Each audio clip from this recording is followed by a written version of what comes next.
Hello, hello. What is up?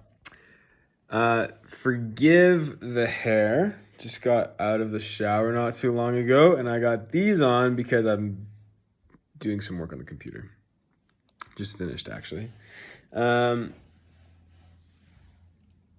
as far as update for France, the business I have joined, as you know, the business course.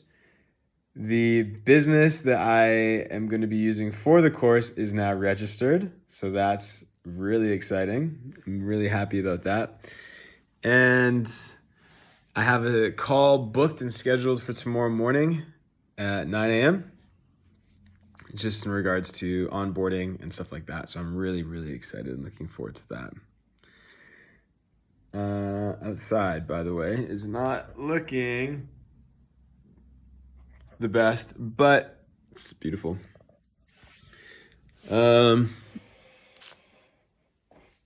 Last time, what we spoke on was distractions and how I'm trying to get off of my phone a little bit more. And so that's been good. I've been able to minimize my time on my phone, which is great, I feel like. However, when one distraction is dealt with, another one seems to come up. And I feel like a lot of people can get discouraged when it comes to distractions and praying like, God, take these distractions away from me, which is kind of like, I don't know, Mike Todd says this as like a immature prayer.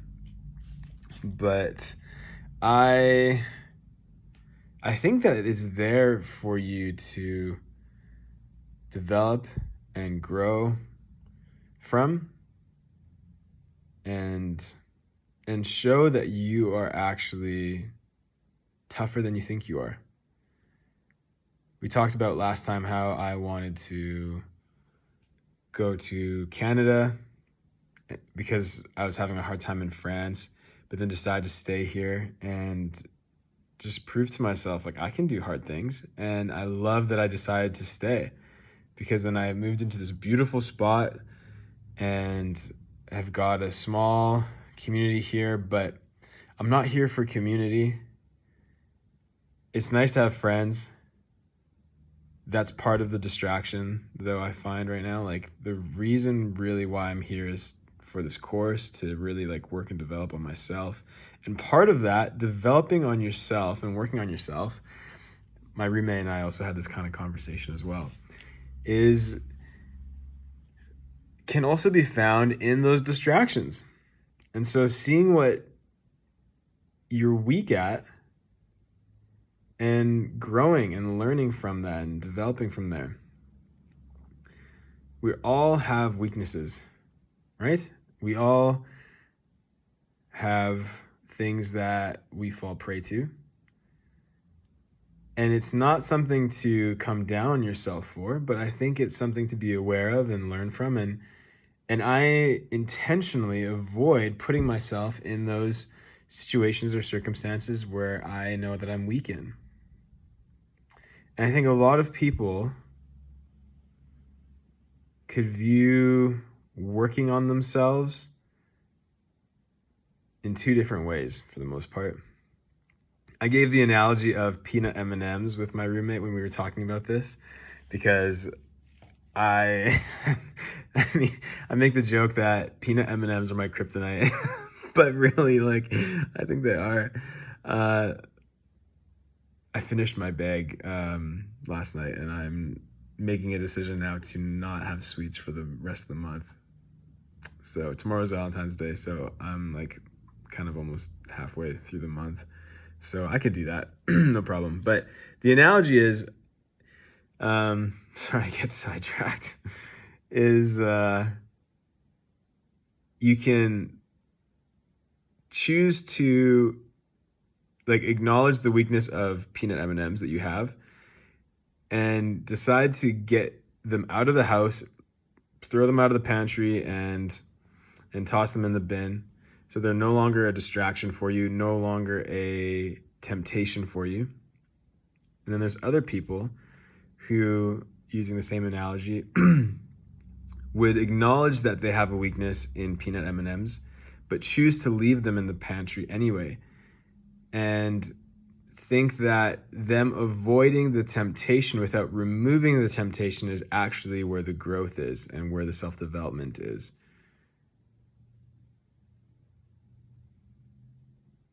Take from that what you will. I think for myself, just knowing me and knowing that I'm weak, in areas, which is normal and that's healthy. And I think even just coming to that realization is really important. I just need to throw the bag of peanut M&Ms out entirely. Like I told you, I cleaned that bag out last night and won't be getting those back for a while now. But all this to be said is that I think we can see our distractions and our weaknesses as a crutch and as something that we just fall prey to all the time. We can choose to put ourselves in environments and situations. It could be going out to the bar, it could be going out for drinks, could be hanging around promiscuous people or whatever. And thinking that building up the willpower to still be around the situation but not falling prey is self-development and growth.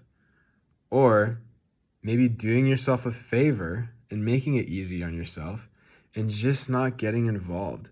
And it could just be for a time, or it could be just something that you are aware of and acknowledge for the rest of your life. I have friends that are ex-alcoholics that know that they can't have a drink, and go around people, going to bars with their friends to go for a drink. Like they can't do that, and that's just something that they won't be doing for a little while or for who knows how long. But I think just acknowledging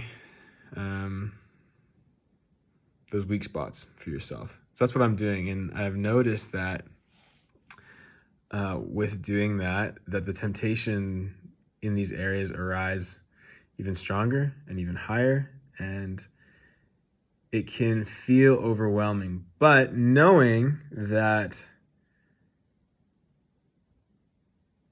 this is working for me and not against me,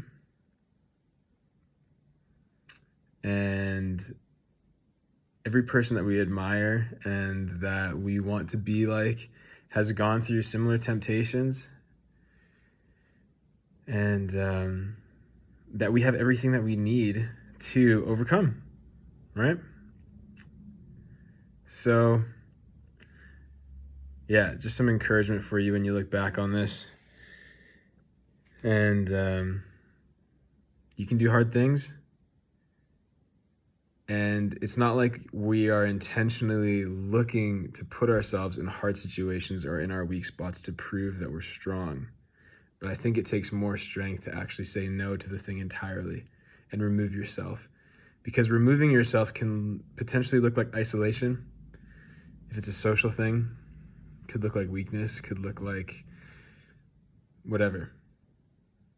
But I think with this mindset, it's more so focused on long term and not so much focused on the short term. What does this look like to everybody? And having acceptance from your peers. So anyways, okay, we're going to keep this under 10 minutes. Love you lots. Talk to you next week with an update on the course and what's happening around here. And yeah, talk soon.